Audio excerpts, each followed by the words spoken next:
Grand Cathay, the Warhammer equivalent of ancient China, whose only goal is to bring balance and order to the old world through the sheer weight of endless numbers. I'm called Khorne, and today I will be making a unit ranking and army guide for, as mentioned previously, Grand Cathay. Now, Grand Cathay is one of those races that is basically a mixture of two different already existing playstyles. They have the unit roster and army builds of the Empire, and they incorporate the peasant stacks of Britannia. You see, Cathay is all about harmony, being in balance, and as such their units work off of a system of yin and yang that provides buffs to the units of the opposing type on the battlefield. So it is generally encouraged to have an even split of these different unit types in your armies. But it is these buffs in combination with the redline skills and some more technologies that can make your early game trash units perform leagues above what they should be capable of. And as such, they can make some extremely cheap and effective armies, making Cathay one of the best races to use when you want to flood the world with sheer numbers. So now that we have a basic understanding of their playstyle, let's rank their units based off of that. As per usual, I will be ranking these units into 5 different categories. Doomstack worthy, where these units are ridiculously strong and can pretty much be made unstoppable. Bread and butter, these units are the units you should have as the backbone of your armies. Situational units, units that aren't meant for every situation but can be very useful in certain situations or against certain enemies. Expendable units, these units are there just to die and buy your other units time to dish out damage. And trash, where I would just recommend you not recruit these units.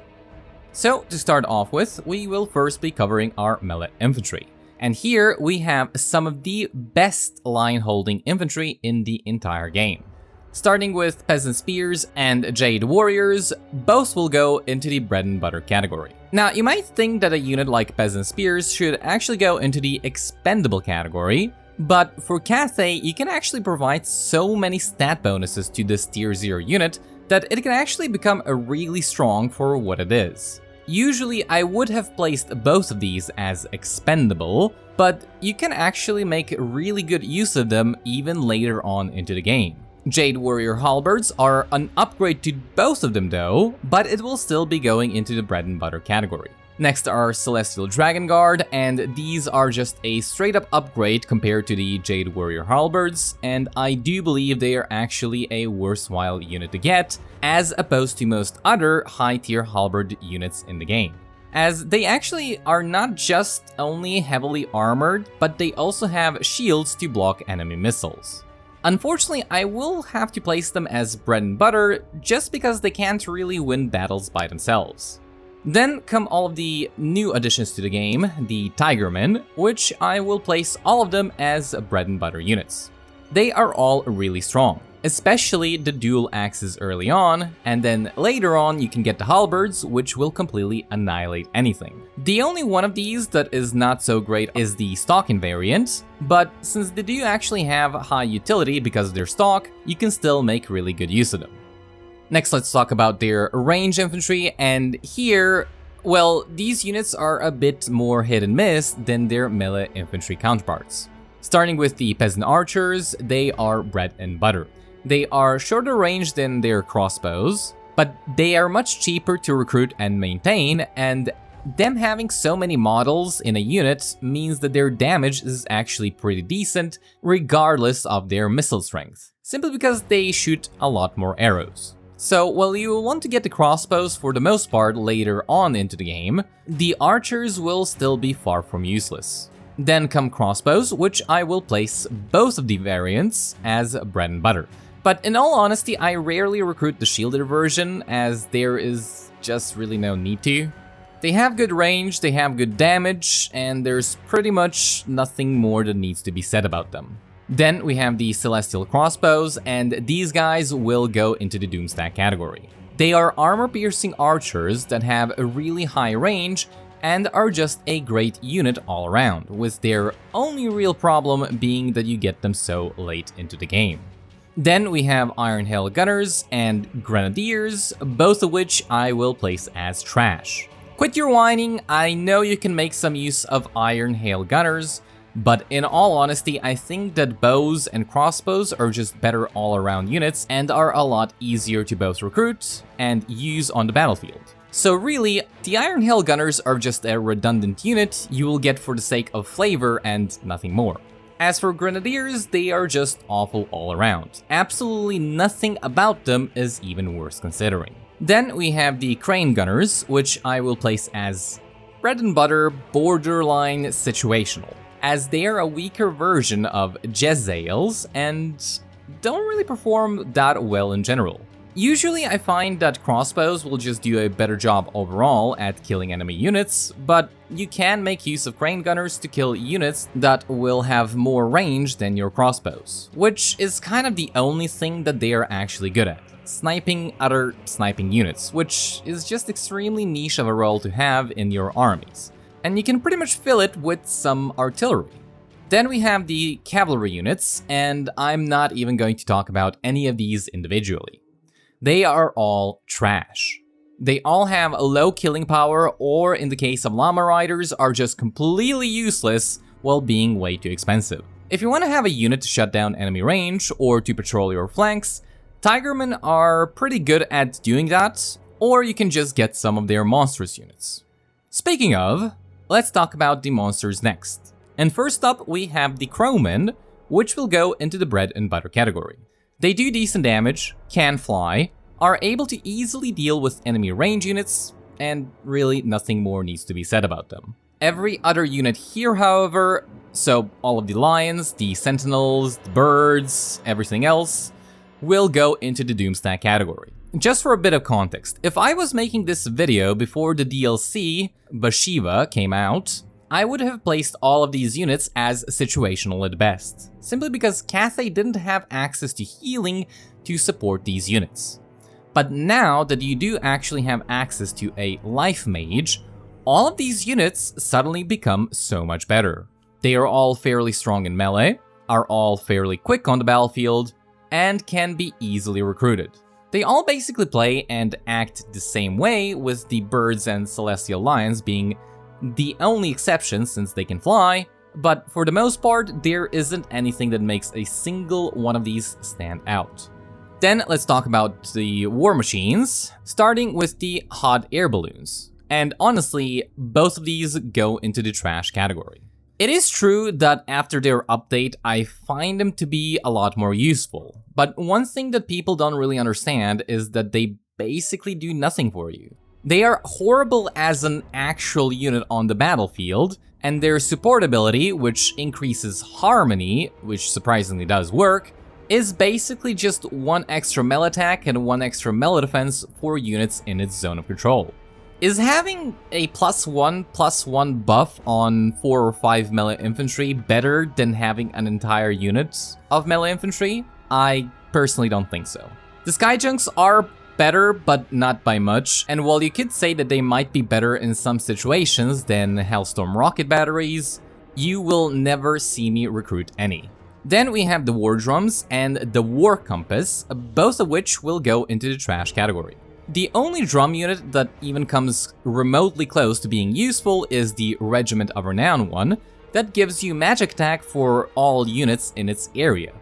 But the regular ones just don't really provide you with good enough value to be worth recruiting. The Wujing War Compass is trash because you can just get it as a mount option for an Astromancer. So really there is no reason to get the unit itself.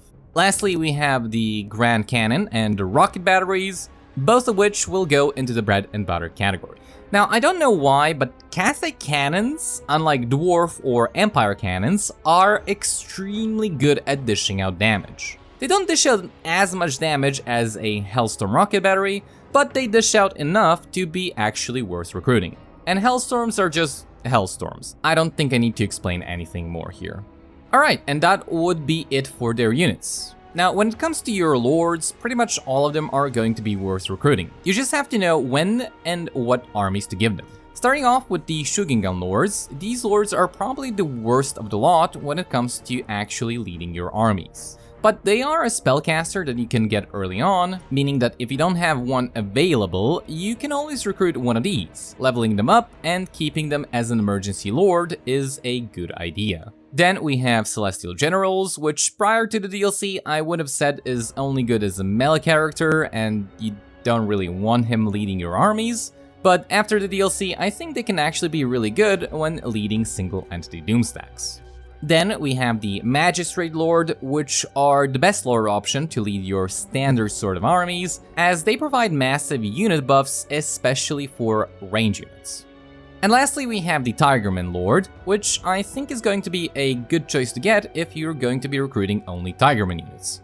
Or to be more specific, the Halberd Tigermen units. Next, let's talk about their heroes, and it goes mostly the same as with every other race in the game, where you will want at least one of each inside of your armies. Alchemists are really important to have in your armies, as they can provide your entire army with magic attack, which is extremely useful.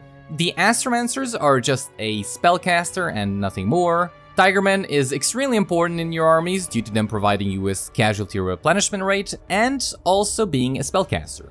And finally you have Gate Guard, which are really good for providing your army with some extra defenses, and for buffing Jade Warriors specifically. Okay, and now we have come to the army build section of the video. And for the most part, there aren't too many army combinations that can actually work with Cathay. For the most part, I would say that 90% of your armies are going to consist mostly of the same 7 units of melee infantry and 7 units of range infantry, and 4 units of either artillery or monsters. As an example, for the early game campaign, your army would usually consist of a front line of peasant spears or jade warriors, depending on your budget, with peasant archers as your damage dealers. Early on, you won't be able to get any artillery units, but you can get something like 4 units of Khorne or Tigermen dual weapons that are able to patrol your flanks or shut down enemy range.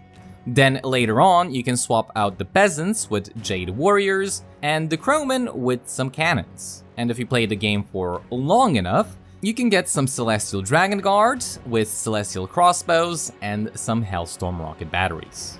And these armies are going to be the only kind of army you are going to need in order to win your campaign. Now, there is a combination you can do by replacing some of your crossbows with crane gunners to help snipe enemy units, but for the most part, you really don't need to do that. And I do find the crane gunners to be a little bit detrimental when you're fighting in maps that are full of small hills or lots of forests that obscure your line of fire. The next kind of army that you can build with Cathay is only now possible due to Cathay getting access to a Lore of Life spellcaster. And that kind of army is a single entity Doomstack. As mentioned previously, every single monster available to Cathay is good enough to be Doomstack worthy. So whichever one of their monsters you choose to spam, or if you want to get a mixture of them, it is totally viable to do, just as long as you get a life caster to heal them. Lastly, you can make a full Tigerman spam army. And if you want to do this, I would definitely recommend that you do it with the Halberds variant, as it is simply too good not to spam. You could also add some of their stalking Tigermen for more tactical options, such as shutting down enemy range before they even have a chance to shoot at you. And for the most part, these are the only kinds of armies that you can build with Cathay and actually be successful on the battlefield. I know they are fairly vanilla and not much is going on for them in terms of variety, but these are extremely strong and cheap armies, so you really need nothing more to be able to win your campaigns. Anyways, that will be it for this video. As always, if you enjoyed and would like to watch more of these, don't forget to subscribe for future content. Thank you all for watching, and until next time. Khorne's horde fights as one.